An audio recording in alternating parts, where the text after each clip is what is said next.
O ayan guys ha, pagbibigyan ko na kayo ngayon yung mga nagsasabi sa akin na paano maging happy o masaya. Well, sa akin kasi lubos talaga akong masiyahin ba. Kung nagtataka kayo guys kung bakit ako lagi naka-smile kahit maraming struggle sa buhay, maraming dinadalang problema.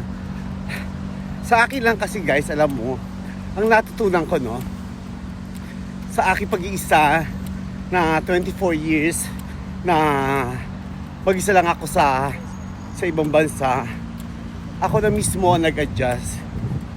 May dumarating sa punto na syempre nalulungkot ka, napupuno ka rin sa mga problema. Dati super iyak ako dyan guys, super iyak. Pero alam mo ba, sa tinigal-tagal ko sa ibang bansa, naging bato na, hindi naman sinabi natin bato, naging matatag ba, na kailangan mo ikaw ang mag-adjust, hindi sila. Ikaw ang mag-a-adjust sa sarili mo kung paano ka maging masaya, paano mong mai-handle yung problema. Oo guys, kasi nung pumunta ako dito sa Dubai, alam mo ba na takot ako kasi iniisip ko ako lang mag-isa dito. Paano na ako, hindi ako marunong magsalitang Arabo, ang dala ko lang ay konting English at pure Tagalog. So syempre guys, kung iisipin natin tayo nangangarap tayo, gusto natin mabigyan ng magandang buhay ang ating pamilya, kaya kailangan natin tiisin. So alam nyo ba guys, ang nangyari? Ito na nga ang nangyari guys.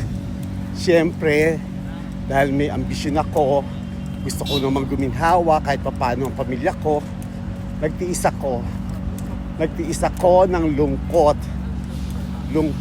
iyak, na kulang na lang tumalon ako sa dagat, ganon.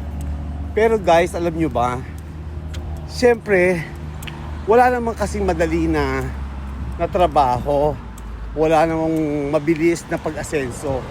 Kailangan talaga dumadaan tayo sa mga pagsubok. So in short guys, ayoko na kasi magkwento.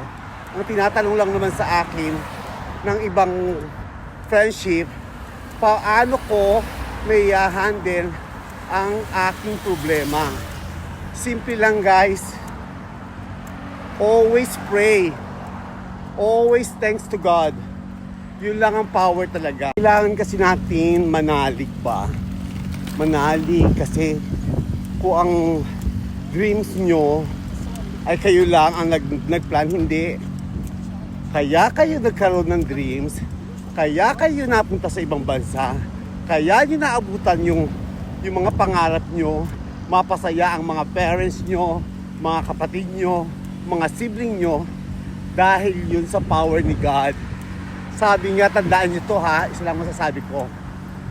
Si God ay lagi yan nakikinig sa lahat ng mga wishes ng mga tao. Pero, once na hindi ka muna niya pinakinggan, ibig sabihin lang nun guys, kulang pa ang pananampalataya mo. So, yun ay isang paraan ng aking pananalig. So, thanks God, and love, and more power.